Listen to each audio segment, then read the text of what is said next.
8장 18절에서 20절입니다. 함께 봉독합니다. 예수께서 나와 말씀하여 이르시되 하늘과 땅의 모든 권세를 내게 주셨으니 그러므로 너희는 가서 모든 민족을 제자로 삼아 아버지와 아들과 성령의 이름으로 세례를 베풀고 내가 너희에게 분부한 모든 것을 가르쳐 지키게 하라. 볼지어다 내가 세상 끝날까지 너희와 항상 함께 있으리라. 아멘. 오늘 말씀은 정말 유명한 말씀이지요. 오늘 말씀은 아마 모르는 사람이 없을 겁니다. 오늘 말씀의 별칭은 지상명령입니다. 가장 중요한 명령, 예수님 지상에서 하신 마지막 명령, 지상명령이라고 기록됐지요. 그만큼 중요한 의미와 가치를 지니고 있어요. 그런데 오늘 말씀을 묵상하다 보면 한 가지 좀 의아한 생각이 들지요. 제자들 한 번도 선생의 위치에 있지 못하던 사람들이 대부분입니다. 남을 가르친다는 것 상상할 수 없어요. 다른 사람을 리더한다는 것 상상할 수 없는 사람들이었어요. 그런데 도대체 예수님은 뭘 믿고, 도대체 제자들에게 뭘 믿고 이토록 과감한 명령을 하셨을까? 선생의 자격 갖춰졌다고 볼 수 있는 장면이 없어요, 성서에. 예수님께서 이 말씀하실 즈음에 제자들이 확 변해서 야, 역시 3년 동안 데리고 다니면서 가르쳤더니 보람 있네, 잘 컸네, 잘 자랐네, 됐네, 이렇게 인정할 만한 장면이 하나도 없어요. 그런데 뭘 믿고 예수님께서 이런 명령을 하셨을까? 도대체 뭘 믿고 이렇게 과감한 말씀을 하셨을까? 쉽게 말하면 너희는 모든 민족의 선생이 되라. 제자를 삼으라는 얘기는 선생이 되라는 얘기예요. 너희는 모든 민족에게 선생이 돼서 내가 가르치고 내가 보여준 것 가르치고 지키게 해라. 너희는 모든 민족의 선생이 되어서 세례를 베풀어라. 너희는 모든 민족에 나가서 선생의 취급받고 선생의 지위에 서고 선생의 위치에 있어라. 그런 뜻입니다. 그러려면 여러분 최소한 요즘 우리나라처럼 교사 자격증을 딴다든지 대학을 졸업한다든지 뭐가 있어야 되잖아요. 그 당시 그런 학위가 없으면 최소한 3년 동안의 변화를 거쳐서 와 됐다, 이 정도면 충분하다라는 뭐가 있어야 되잖아요. 아무것도 없어요. 그런데 어떻게 이런 말씀을 하셨을까? 늘 연말에 되면 목사는 고민을 해요. 일꾼을 세우려고, 주일학교 교사를 세우려고 고민을 합니다. 그럴 때마다 자격을 찾고 자격을 뒤져보면 누굴 세우지? 어떻게 세우지? 또 하나 묵상은 뭐냐면 하나님은 나를 뭘 믿고 목사로 만드시고 목사로 부르셨을까? 신학교 4년 동안 공부를 했다고 하지만 이것은 공부를 한 거지 그에 맞는 인격적 수련이나 그런 거는 신학교육에 별로 없거든요. 뭘 믿고 하셨을까? 하나님은 여러분을 뭘 믿고 여러분에게 직분을 맡기셨고 하나님의 백성, 하나님의 자녀, 하나님의 사람들 이런 놀라운 호칭을 하게 하셨을까? 여러분 뭘 믿고 하셨을까요? 성서를 쭉 뒤져보면, 기독교 역사를 뒤져보면, 제자들의 행적을 쭉 연구해서 뒤져보면 굉장히 놀라운 사실이 하나 있어요.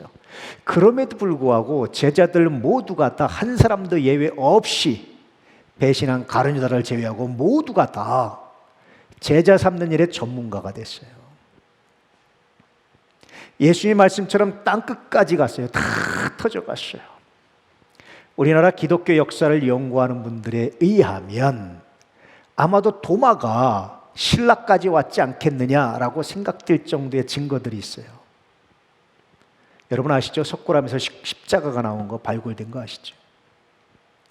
도대체 이런 현상들이 어떻게 가능했을까? 전혀 선생의 자격을 갖추지 않았던 자들이 어떻게 갑자기 이렇게 변화돼서 이렇게 멋진 사역을 감당하게 됐을까? 물론 오순절 성령 사건, 성령이 임하면 성령 사건이 있었습니다. 그런데 그것만 가지고는 다 설명될 수가 없어요. 다시 복음서를 뒤져보고, 다시 사도행전을 뒤져보고, 다시 역사상의 제자들의 행적을 찾아보는 수밖에 없죠. 그렇게 찾아볼 때 그들에게서 공통된 것 한 가지를 발견할 수 있습니다. 그게 뭐냐면 그들이 다른 어떤 것이 아니라 예수의 이름을 사용하는데 아주 능숙했다라는 거예요. 이렇게 말했습니다. 은과 금은 내게 없거니와 내게 있는 이것을 내게 주노니 나사렛 예수 그리스도의 무엇으로? 이름으로 일어나 걸어라. 그러고 보면 예수님께서 가서 무엇을 가르치라고 했는지, 무엇을 지키라고 했는지, 내가 너에게 가르쳐 분부한 모든 것이라고 말하는데 그 모든 것이 무엇이었는지 그것이 드러나는데, 그것은 바로 예수에 관한 거예요. 너희들이 듣고 본 예수, 너희들이 만난 예수, 너희들이 경험한 예수. 사도들은 그 예수를 어떻게 전했냐면 예수의 이름 안에 있었어요. 그래서 다시 말하면 예수의 이름을 사용해서 예수의 이름으로 나갔던 겁니다. 로마서 말씀에 보니까 뭡니까? 누구든지 주의 무엇을 부르는 자는, 이름을 부르는 자는 무엇을 얻으리라? 구원을 얻으리라. 이름에 대해서 이야기하고 있어요. 골로새서 말씀은 또 무엇을 하든지 말에나 이래나 다 무엇으로 하고? 주 예수의 이름으로 하고. 여기도 이름이 나옵니다. 그를 힘입어 하나님 아버지께 감사하라. 사도들이 전한 복음의 핵심은 예수였습니다. 그 예수를 전하는데 그 핵심에 뭐가 있었냐면 예수의 이름이 있었어요. 다시 말하면 예수님은 사도들에게 너희들 내 이름으로 모든 민족에 나가라, 내 이름으로 가르쳐라, 내 이름으로 선포해라, 내 이름으로 기도해라, 내 이름으로 서라, 내가 너희와 함께 할 것이다, 이렇게 말씀해 주고 있는 거예요. 그래서 이 지상명령의 핵심에는 예수의 이름이 있었다라는 겁니다. 다시 여러분 빌립보서 말씀 보니까 이름으로 하나님이 그를 지극히 높여 모든 무엇 위에? 이름 위에 뛰어난 이름을 주사 하늘에 있는 자들과 땅에 있는 자들과 땅 아래에 있는 자들로 모든 무릎을 어디에? 예수의 이름에 꿇게 하시고 모든 입으로 예수 그리스도를 주라 시인하여 하나님 아버지께 영광을 돌리게 하셨느니라. 예수의 이름에 있었습니다. 그래서 오늘 말씀을 다시 보면 예수께서 나와 말씀하여 이르시되 하늘과 땅의 모든 권세를 내게 주셨으니 그러므로 너희는 가서 모든 민족을 제자로 삼아 아버지와 아들과 성령의 이름으로 세례를 베풀고 내가 너희에게 분부한 모든 것을 가르쳐 지키게 하라. 좀 쉽게 풀어 설명하면 내 이름으로 가서 내 이름으로 기도하고 내 이름으로 선포하고 너희가 3년 동안 나와 동고동락하면서 보고 배운 것 내 이름으로 가르치고 내 이름으로 선포하면 그들이 너의 제자가 될 것이고 그들이 내게 세례를 받을 것이고 그들이 내게 가르침을 받을 것이고 그들이 너의 가르침대로 지켜 행할 것이다. 이런 약속입니다. 준비되지 않았던 사도들이 전혀 가르칠 만한 자격이 준비됐다고 볼 수 없었던 그런 장면들을 수없이 많이 노출했던 사도들이 그렇게 위대한 선생으로 하나님의 사람으로 제자 삼는 사람으로 바뀔 수 있었던 이유 중에 하나는 뭡니까? 예수님이여 자기 이름을 사용할 수 있는 권한을 주셨던 거예요. 예수의 이름을 사용하는 권한이 가장 극대화되는 현장이 어디입니까? 기도의 현장이죠. 너희가 내 이름으로 무엇이니 구하면 내가 행할 것이다. 물론 예수님이 행한다는 것 자체는 우리의 생각대로, 우리의 욕심대로, 우리의 뜻대로 된다는 건 물론 아닙니다. 그런데 때때로 우리가 구한 것보다, 우리가 기도한 것보다 더 아름답게 하나님 이루어 주실 것이다. 이런 약속이 그 안에 들어있어요. 여러분 오늘 말씀을 다시 보십시오. 이 말씀을 묵상하다 보면 자연스럽게 다가오는 것이, 묵상할 수밖에 없는 것이 바로 예수의 이름이었다라는 거예요. 이제 여러분 본문의 의도가 정말 분명하게 드러나지 않습니까? 본문의 명령은 철저하게 예수의 이름을 사용할 수 있는 권세를 주시겠다라는 약속입니다. 이제부터 내 이름 사용해도 돼. 아주 쉽게 표현하면요, 야, 내 이름 팔아. 내가 그랬다고 그래. 내가 한다고 그래. 내가 한다고 해. 내 이름 팔아. 마음껏 내 이름 팔아서 마음껏 나가봐. 뒷감당은 내가 해줄게. 그런 뜻입니다. 그래서 여러분, 준비되지 않았던 사도들이 할 수 있었던 거예요. 왜냐하면 뒷감당을 주님이 하셨어요. 가서 예수의 이름으로 일어나 걸어라라고 말하면 일어나 걸었어요. 예수의 이름으로 기도하면 기적이 나타났어요. 예수의 이름으로 선포하면 그대로 됐어요. 예수의 이름으로 가르치면 도저히 순종할 수 없었던 것 같은 사람들이 순종하며 돌아왔어요. 여기에 오늘 말씀에 의문이 풀리는 해결점이 있습니다. 동일하게 우리에게도 말씀하시는 거예요. 우리가 무엇을 많이 알아서, 무엇을 많이 갖춰서, 무슨 자격을 얻어서가 아니라 누구든지 예수의 이름을 가진 자는 예수의 이름으로 기도하고 예수의 이름으로 나아가면 나머지 감당은 누가 하십니까? 하나님이 하시겠다라는, 주님이 하시겠다라는 약속이 오늘 말씀에 들어있는 겁니다. 여러분 안에 예수 그 이름이 있습니까? 그 이름을 누가 사용할 수 있어요? 어떤 사람들이 사용하죠? 첫째, 믿음 있는 사람들이 사용하는 거예요. 그래서 예수님은 수많은 기적의 현장에 제자들을 데리고 가셨어요. 봐라, 기적이 나타나지. 귀신을 내쫓는 현장에도 가셨어요. 봐라, 귀신도 나가지. 자연의 바람과 바다를 꾸짖으면서 자연도 통치하시고 섭리하신 걸 보였어요. 봐라, 그대로 되지 않느냐. 죽으심도 보여주셨어요. 부활하신 것도 보여주셨어요. 성령까지 부으셨어요. 그리고 나서 야, 이제 내 이름으로 가봐. 나를 믿고 가봐. 제자들이 주를 믿고 가는 거예요. 주를 믿고 선포하는 겁니다. 주를 믿고 예수의 이름으로 선포하고, 주를 믿고 예수의 이름으로 나아가고, 주를 믿고 예수의 이름으로 온 민족에게, 모든 족속에게 나아가는 거예요. 그 역사가 오늘 우리에게까지 임해서 우리도 예수 믿고 구원받는 정말 놀라운 사건이, 놀라운 역사가 일어나게 되었다라고 말씀해 주고 있는 겁니다. 오늘 말씀의 핵심은 그래서 예수의 이름에 있습니다. 사도행전에 보면 고스란히 이런 사도들의 행적이 나타나 있어요. 복음서를 뿐 아니라 서신서에 보면 고스란히 나타나 있습니다. 뿐만 아니라 기독교의 역사를 보면 고스란히 그런 행적들이 나타나 있습니다. 얼마나 사도들이 이 말씀에 충실하게 순종했는지가 나타나 있어요. 그리고 주님은 얼마나 충실하게 그 약속을 지켰는지가 나타나 있습니다. 이제 이 명령은 사도들을 넘어서 우리에게 다가오고 있다는 거예요. 매 시대마다 이 명령을 가슴에 품은 사람들이 있었습니다. 19세기에 알려지지 않은 나라, 미개한 나라, 가면 풍토병에 걸려서 죽을 수밖에 없는 나라. 그래서 선교사들 중에 우리나라에 오자마자 병 걸려 죽은 사람도 있어요. 그런 나라 조선으로 사람들이 몰려들기 시작했습니다. 왜냐하면 이 말씀을 가슴에 품고 그 안에 예수의 이름으로 왔던 사람들이었습니다.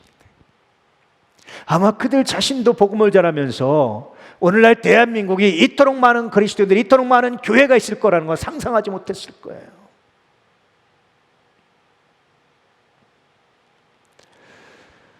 놀랍지 않습니까? 역사를 보면 예수의 이름으로 나아온 곳마다, 예수의 이름이 울려 퍼지는 곳마다 변화되기 시작했어요. 삶이 변화되고 역사가 변화되고 민족이 변화되기 시작했어요. 우상에 매였던 사람들이 벗어나기 시작했습니다. 여러분, 사단에 매여서 두려움에 떨던 사람들이 해방을 얻었습니다. 얼마나 많은 변화가 있었는지 생각해보면 놀랍지 않습니까? 예수 이름을 가슴에 품고 예수 이름으로 나가는 자들마다 이런 변화가, 이런 역사가 나타났던 겁니다. 지금도 수많은 사람들이 명령을 가슴에 품고 살아가고 있어요. 수많은 사람들이 이 명령을 가슴에 품고 예수로 나가고 있습니다. 우리는 그들을 선교사라고 부르죠. 그런데 여러분, 이 명령은 선교사들에게만 해당되는 게 아닙니다. 오늘 말씀과 평행구를 이루고 있는 말씀 중에 하나가 사도행전 1장 8절이에요. 똑같이 지상명령입니다.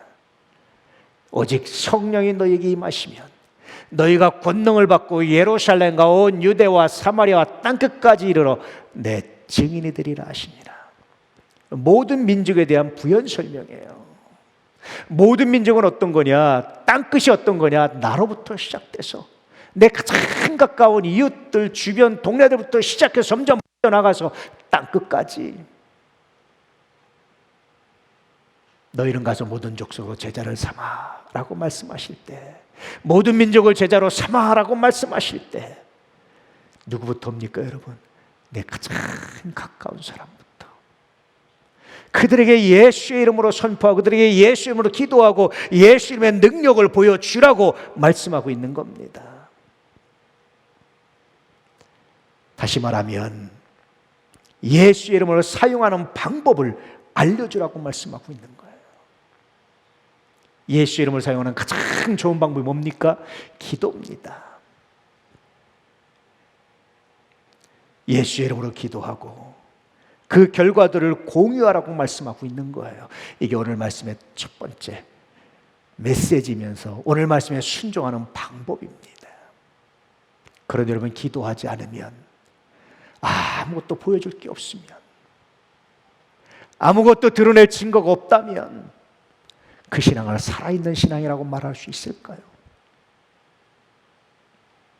종종 어떤 사람들이 기도한다고 안 됩니다, 기도한다고 다 되나요? 죽은 신앙입니다. 물론 기도한다고 우리의 뜻대로 되는 것이 아니라 아버지의 뜻이 일어납니다. 그러나 분명히 아버지의 뜻이 나타나고 아버지의 뜻이 이루어지고 놀라운 사건이 나타납니다. 이걸 보여주라고 말하는 거예요. 예수의 이름으로 기도할 때마다 사건들이 어떻게 바뀌어 가는지를 보여주어야 된다는 겁니다. 너희는 모든 민족에 가서 나의 이름으로 기도하고 이 불가능한 사건이 어떻게 가능한 사건이 되는지, 이 불가능한 일이 어떻게 가능한 일이 되는지, 이 일이 어떻게 놀라운 열매가 되는지 보여줘라, 이런 말씀이기도 한 거예요. 그러므로 분명하게 묻는 겁니다. 너희 안에 내 이름이 있느냐? 너희 안에 내 이름으로 기도하면 이루어진다는 확신이 있느냐? 너희 안에 내 이름이 있느냐? 주님 그렇게 묻고 계시는 겁니다. 저도 묻습니다. 여러분 안에 예수 이름이 있습니까? 여러분 안에 예수 이름에 대한 믿음이 있습니까? 여러분 안에 예수 이름으로 기도할 때마다, 예수 이름으로 선포할 때마다 예수께서 놀라운 일을 이루신다라는 확신과 믿음이 있습니까? 이 믿음을 간직하고 오늘 말씀에 순종할 수 있기를 주 이름으로 축복합니다. 그러면 오늘 말씀은 이렇게 바꿔서 볼 수도 있는 거예요. 이제부터 너희들에게 나의 이름을 사용할 수 있는 권한을 주겠다. 언제 어디서든지 너희가 나의 이름, 예수 이름으로 기도하면, 예수 이름으로 모든 민족에 나아가면, 예수 이름으로 가르치면, 예수 이름으로 선포하면 내가 너희들이 기도한 대로 선포한 대로 이루어줄 것이다. 믿느냐? 이 말씀이 이런 뜻이 담겨져 있습니다. 동일하게 믿습니다. 여러분, 예수 이름으로 기도할 때마다 주께서 이루실 줄 믿습니까? 예수 이름으로 선포할 때마다 그 선포를 주께서 이루실 줄 믿습니까? 예수 이름으로 나아갈 때마다 그 발걸음을 주께서 인도하실 줄 믿습니까? 이제 여러분은 가슴에 예수 그리스도라는 그 이름을 부여잡고 그 이름을 가득 채우시고 그 이름으로 나아가시고 그 이름으로 전진하시고 그 이름으로 살아가시는 믿음의 역사가 있기를 주의 이름으로 축복합니다. 볼지에다 내가 세상 끝날까지 너희와 항상 함께 있으리라. 예수 이름을 부르는 자들마다 주님이 함께 하시고, 주의 이름을 부르는 것마다 주님이 역사하시고, 주의 이름을 부르는 것마다 주님이 능력으로 행하시고, 주의 이름을 부르는 곳에서 주님께서 영광 받으시는 우리 주님의 위대한 역사가 있음을 믿으십시오. 이젠 여러분 어떤 순간에든지 어디에서든지 예수 이름을 불러보세요. 주님, 내가 예수 이름으로 나아갑니다. 예수 이름으로 축복합니다. 예수 이름으로 기도합니다. 예수 이름으로 사랑합니다. 예수 이름으로 선포합니다. 부족해는요, 예수의 이름이 아니면 의미가 없어요. 교회 생활 의미가 없어요. 그냥 좋은 일, 그냥 착한 일은요, 특별히 교회 생활 의미는 별로 없어요. 우리들 안에 푸슈케라는 이 행사 안에 뭐가 있어야 됩니까? 예수라는 이름이 있어야 돼요. 그럴 때 예수 이름으로 준비하고 예수 이름으로 이 행사를 치러낼 때 어떤 변화, 어떤 역사가 일어나는지 주님이 보여주신다 약속하시는 겁니다. 저는 종종 관찰을 해요. 기도하고 나면 끝내지 않고 그 기도가 어떤 변화를 일으키는지를 관찰을 합니다. 때때로는 즉각적으로 응답하기도 하시지만 때때로는 10년이 걸리는 것도 있고 더 오래 걸리는 것도 있어요. 때때로는 1년이 걸리는 것도 있고 3년이 걸리는 것도 있어요. 그런데 내 안에 확실히 있습니다. 반드시 주께서 이루실 줄 믿습니다. 그래서 나로 하여금 주님 반드시 감사하게 할 줄로 내가 믿습니다. 수많은 증거들이 내 안에 있습니다. 그 당시는 내 뜻대로 되지 않아서 내 생각대로 되지 않아서 내가 슬프고 힘든 것 같은데 그런데 주님 이것이 두고두고 시간이 가면 갈수록 감사가 되게 하시고 이 사건을 목도한 많은 사람들이 놀라워하게 하는 하나님의 위대한 일이 있을 줄 믿습니다. 왜냐하면 내가 예수의 이름으로 했습니다. 여러분 제가 그렇게 여러분을 축복하는 거 아십니까? 나는 믿습니다. 내가 예수의 이름으로 우리 도남 가족들 여러분을 축복했기 때문에 여러분의 삶이 시간이 가면 갈수록 더 아름다워지고 귀하게 존귀하게 바뀔 것을 나는 믿습니다. 내 안에 예수의 이름이 있습니다. 내 안에 예수의 능력이 있습니다. 내 안에 예수 그리스도 그분의 살아계심이 있습니다. 믿음으로 주의 이름으로 축복합니다. 예수 이름을 소유하십시오. 이제부터 예수 이름을 가지고 살아가십시오. 예수 이름으로 선포하십시오. 예수 이름으로 기도하십시오. 반드시 세상 끝날까지 함께 하시는 주님의 은혜가 능력이 여러분과 함께 하셔서 여러분의 발걸음이 놀라운 발걸음, 은혜의 발걸음이 될 줄로 믿습니다. 주의 이름으로 축복합니다. 기도하겠습니다. 아버지 하나님 감사합니다.